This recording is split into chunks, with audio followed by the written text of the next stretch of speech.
So these three engines that are sat here, this is the next kind of project we'll crack on with. But this A series engine that's actually sat on the engine crane, this is going to be for a friend of mine who's coming over to learn a little bit about mechanical work and some welding and so on.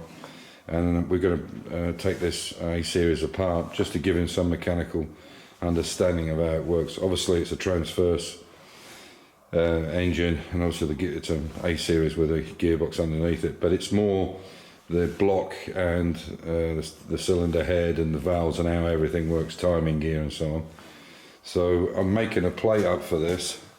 So if you're watching this, Ben, so it was something I was going to do. I've always thought about using the end of these jigs, this rotisserie jig that I've got, as an engine stand.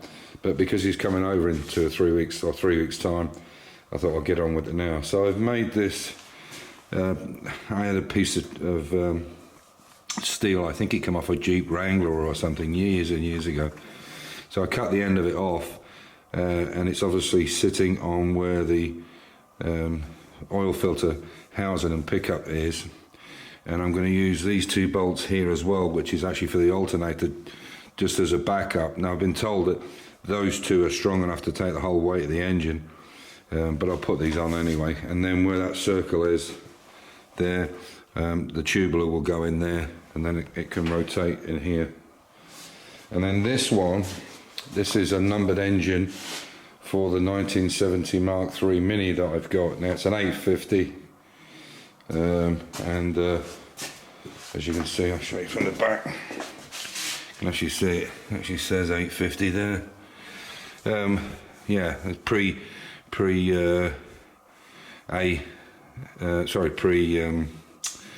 what's the word? The later ones didn't have these tappet chests on the back where the push rods are, and I think it's the A plus. Yeah, the A plus is like it's got a solid. There's no tappet chest like there on the back.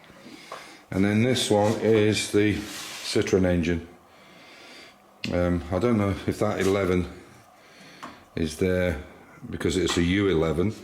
I would think that's a bit strange to make a cylinder head with that number on it, but it is a U11, and it's an A series U11, which I think it says there. It's Andre Citroen, something Paris, something, I can't read it, but it's got the number in there.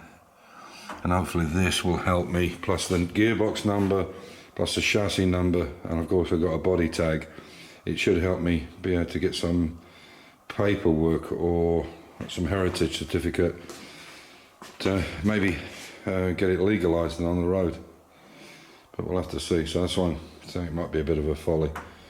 So tomorrow I'm going to work on this, get this sorted out, so it's ready for when Brendan comes. And hopefully it'll spin on there quite easily. Should be more than strong enough.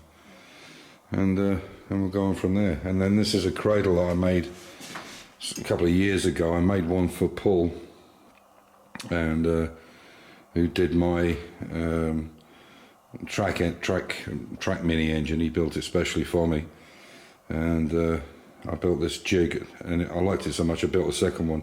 So this one I'm gonna actually get running. I don't want to do anything with it, but I will sell it with the car because it's on the logbook, or the engine number's on the logbook anyway. Okay, so I welded that up. I put two welds around it, but I think that's more than strong enough. And that's at 3, so I can't see that breaking. And if there's any problems, what I'll do is I can always put a support across from there to there, and then a little fillet on there if I need to, but I think that's more than strong enough.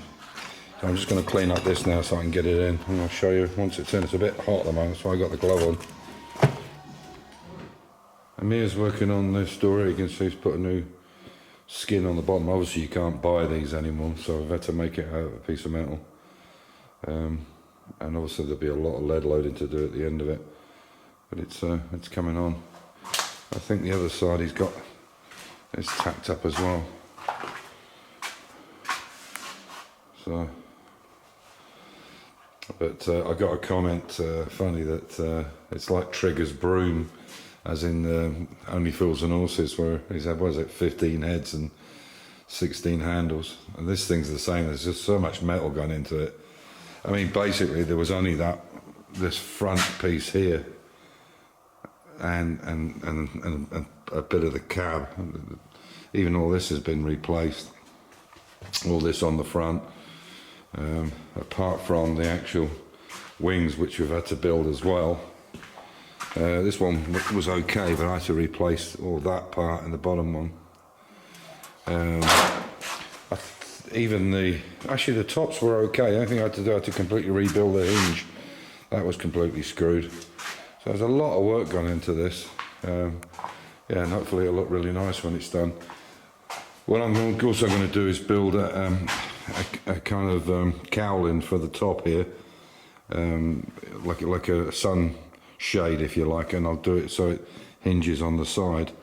So I'll make that up, and that will help us. Obviously, we've got to ladder load all this, but unfortunately, the gear I got from the UK was returned because I didn't understand the email I got. It was in German, it was in Deutsch. And they sent it back to the UK, so it was all my lead loading bars and the silver jointing and loads of stuff. So I'm going to pick it up when I go and get the gear for the XK. But it's coming on. So yeah, I think there's probably another good year or so's work left in this. And it's a kind of fill-in job. I guess it's a little bit of a folly in a way, because I mean, I don't know what I'm going to do with the vehicle, what I'm going to end up doing with it, but I just enjoy doing the metal work. Oh, that's it done. I had to cut that little nick out of it for where the block is. So what I've done is I've used the two main bolts from the oil filter housing, which is what Paul mentioned to me, Paul Jeffries, because he does these engines all the time. But I've also used these two because I had this plate, I think it was from an old Jeep or something, and I've used these two alternator bracket plates as well, just to give it a bit more surface area. And I pinned it all the way around, got it nice and straight, and then did a real big heavy weld, and then did a secondary weld on it. That seems pretty strong, and you can see a little bit maybe inside. I don't know if you can see it. There's a bolt sticking through. Normally what happens is these bolts pinch up against here, but the nuts tend to come off and the threads get knackered, and it deforms the tube, so it's not a good way to do it. It's okay to hold it, but this one goes right the way through. So we can turn that 180 degrees. So once the gearbox is drained, gearbox and engine's drained, I'll turn it out the other way and I can take the box off, but also the clutch and housing, banjo, the wok, clutch, flywheel, everything will have to come off first. But this is going to be the teaching aid for Brendan when he comes over. I mean, an engine's an engine, you know, it goes through exactly the same motions. It's just whether it's overhead cam or push rod, you know, there's just different types. But engine is an engine, it's still full cycle. So hopefully you'll enjoy taking that apart. The box we won't take apart. This is just a parts engine, basically. And as I said, that one there, I'll get this running.